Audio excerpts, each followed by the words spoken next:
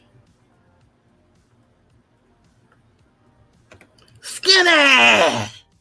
Skinny boy! No matter how the skinny gang flag, you can't stop my bag. What did I say? You're trying to stop my pay. What did I say? You're trying to stop my pay. What did I say? You're trying to stop my pay. I can't lose with the stuff I use. What did I say? You're trying to stop my pay. Do you feel beat? You don't want me to eat. What did I say? You're trying to stop my pay. What did I do to any of you? Skinny! Skinny boy! I'm going to ask you again. Just know you can't win. What did I say for you to stop my pay?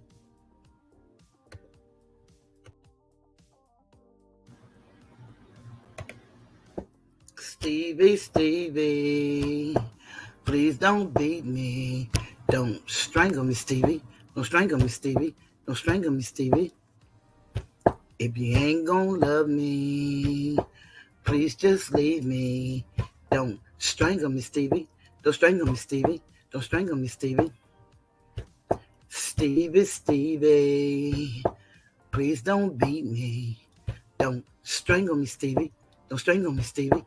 Don't strangle me, Stevie. If you ain't gonna love me, please just leave me. Don't strangle me, Stevie. Don't strangle me, Stevie. Don't strangle me, Stevie.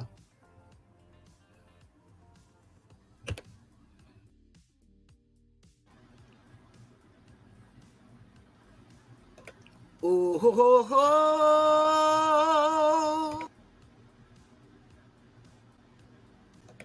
Ooh, ho, ho, ho. Ooh, ho, ho, ho. Ooh, ho, ho, ho. Ooh, ho, ho, ho. Everybody was YouTube fighting. Those cats were fast as lightning. In fact, it is a little bit frightening. Make sure you have expert timing. There is little skinny mister and his underboss muddy black. They be lying up front and recording you in the back. From a hit the cash app to make the haters mad. Through your super chats, they would have stolen all you had. Everybody was YouTube fighting. Ha! Those cats were fast as lightning. In fact, it was a little bit frightening. Ha! Make sure you have expert timing. YouTube fighting. Hands and feet, fast as lightning. Ooh, ho, ho. Ooh, ho, ho.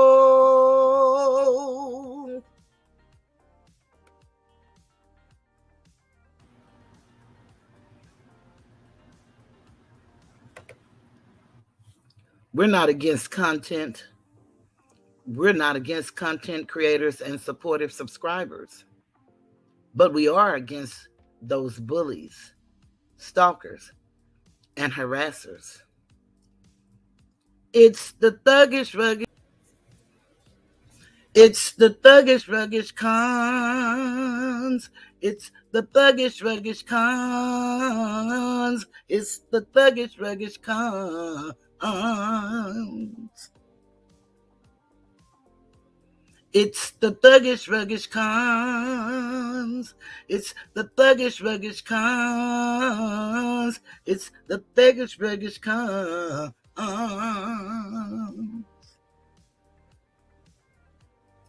You got Gotti, Retro 813, Black Mondo's in the house, Lady D, Jay's in the house. And Skinny. The Don.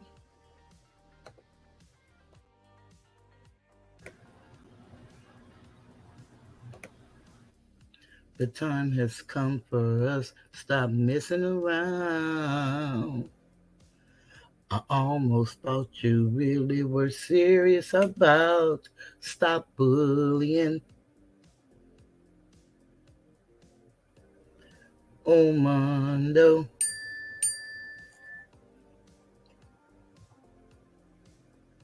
So many times I thought you were sincere. For you to say I filed the charges in my ear, Mondo.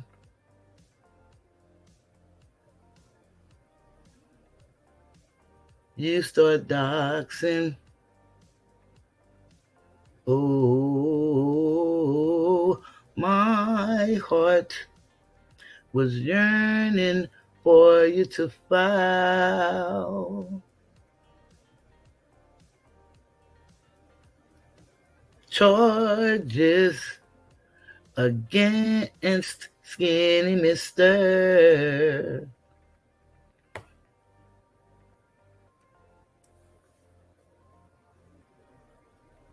My heart was a yearning for you to file the charge.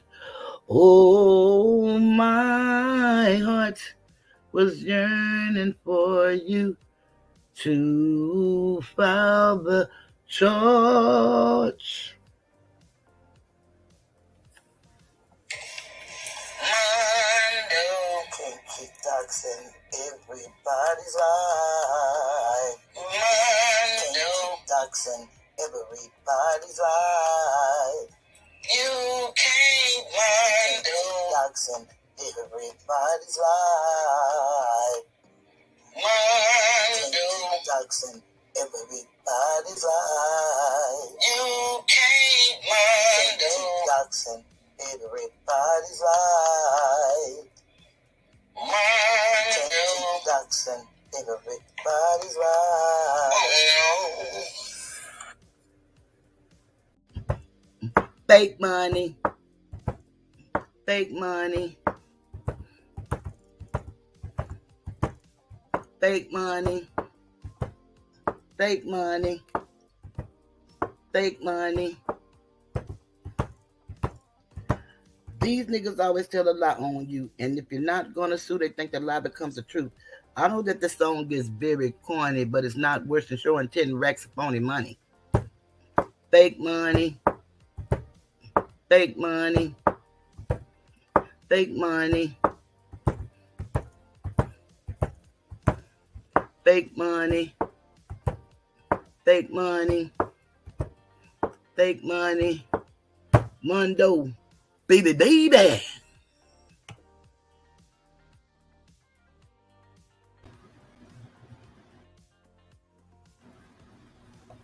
I'm always with my mama. She's my favorite girl. Always with my mama. She brought me in this world. Sometimes I feel so bad when I think of all the things we used to do. When mama used to clean somebody else's house just to buy me a new pair of shoes. I never understood how mama made it through the week when she never ever got a good night's sleep. Oh, she's one of a kind. You got yours and I got mine. Oh, hey mama, my heart belongs to you. Oh, yeah. Always love my mama. She's my favorite girl. You only get one, yeah.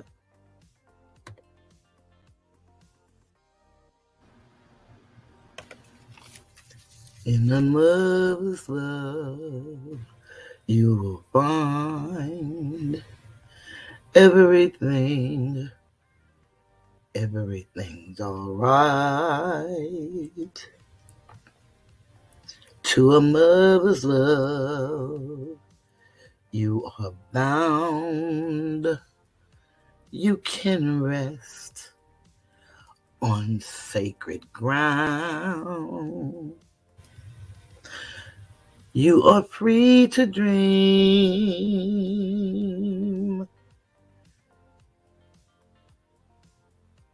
because she sees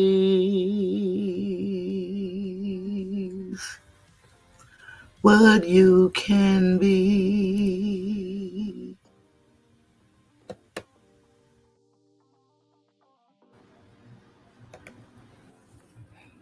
In remembrance of CJ, drove the hearse Cadillac. A crowd of people gathered round, all dressed in black. And as they removed his body from the car, such pain she never knew has filled her heart. Why, oh why, I heard his mother cry. But oh Lord, it was the beginning of her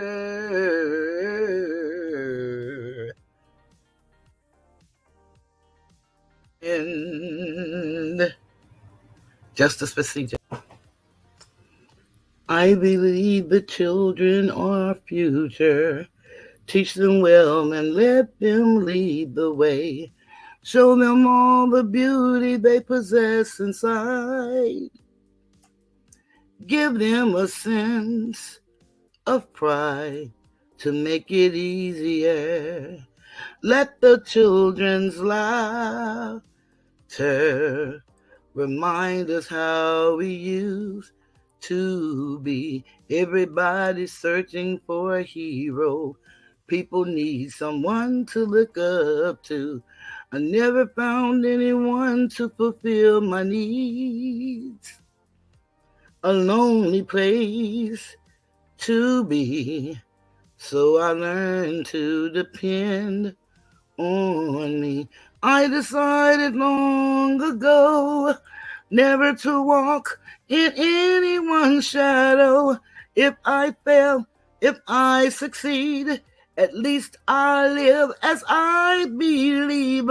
No matter what they take from me, they can't take away my dignity.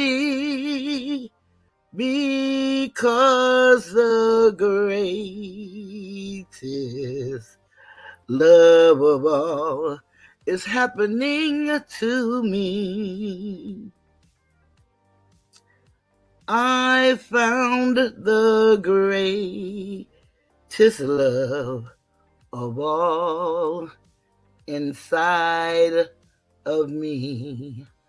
The greatest love of all is easy to achieve. Learning to love yourself is the greatest love of all.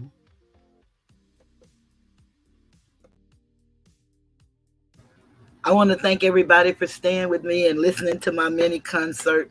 It really helped get me through some real hard days. And I'm only on here twice a week, but it's really sad when you come on and you hear the kind of things that I heard about myself and my mom, who's been dead for 30 years, my father, my brother. It's just really a travesty the way these people act. Kelly, you did an awesome job today. Boy, you're just fantastic, phenomenal. I love Faith and her voice with Fred because I love everything about Fred Hammond and Radical for Christ, or his stage band. I don't know if they have a name or not, but I just want to thank you all, Sister T sector, and like Sister C, like Sister T said, I'm a part of that sector, and so I am happy to be a part of that sector. Even though we stand independent of each other, we also stand in solidarity with each other. And so, if she hurts, then the Tigers Den hurt, and we want to be there to support her in every way we can, as we do with Uncle Suge. And so, I just wanted to end this with another one of my favorite songs that I love, and it goes, tragedies are commonplace, all kind of diseases, people are slipping away, economy's down, I can't get enough pay. As for me, all I can say is thank you, chat, for all you've done for me. Hey, it could have been me outdoors with no shoes and no clothes. Oh, just alone without one friend, or just another number with a tragic end. But you didn't see fit to let none of these things be. And every day by your Cash App, I want to say, keep on keeping me. I want to say, thank you, chat, for all you've done for me. I want to thank you for your love. Thank you for your likes. Thank you for your clicks and your views. I want to thank you for engagement. Thank you for typing. I want to just say thank you. Thank you. Good night. I am leaving the Tiger's Den.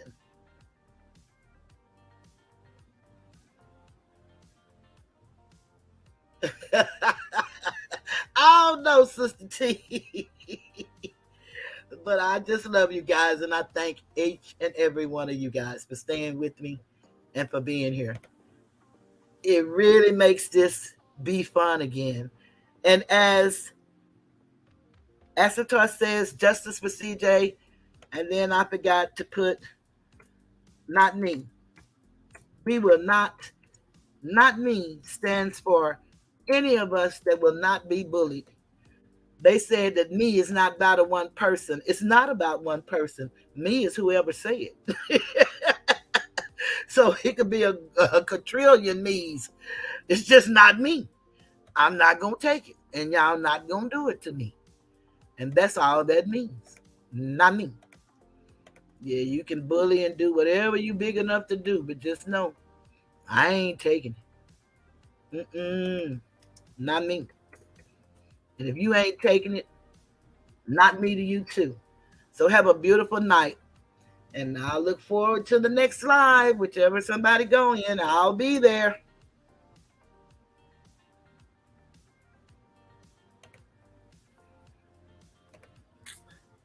Get a little going out music that I love.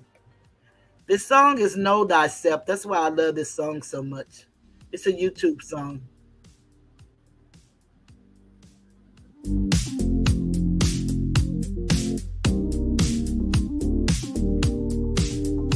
Thank you, Sister T.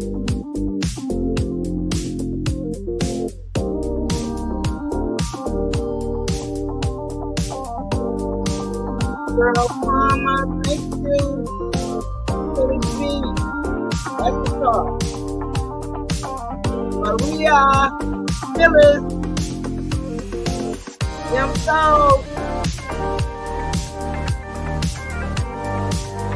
Thank y'all so much. Angie.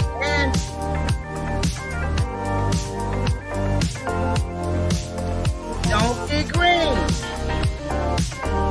Thank y'all so much.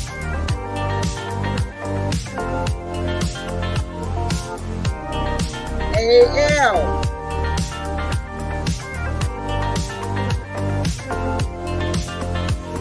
Lazy Bones, Sci-Fi. everybody. TV about them facts. Amelia Dixon, thank you guys so much. Sucker Free. Dave Lee. Lazy Bone.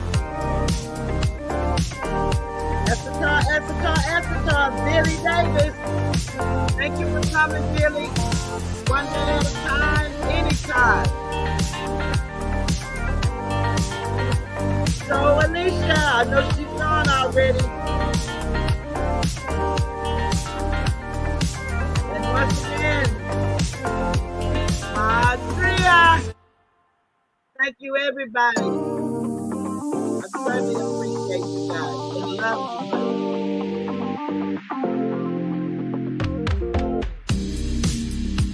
Oh yeah, we know you got a big heart.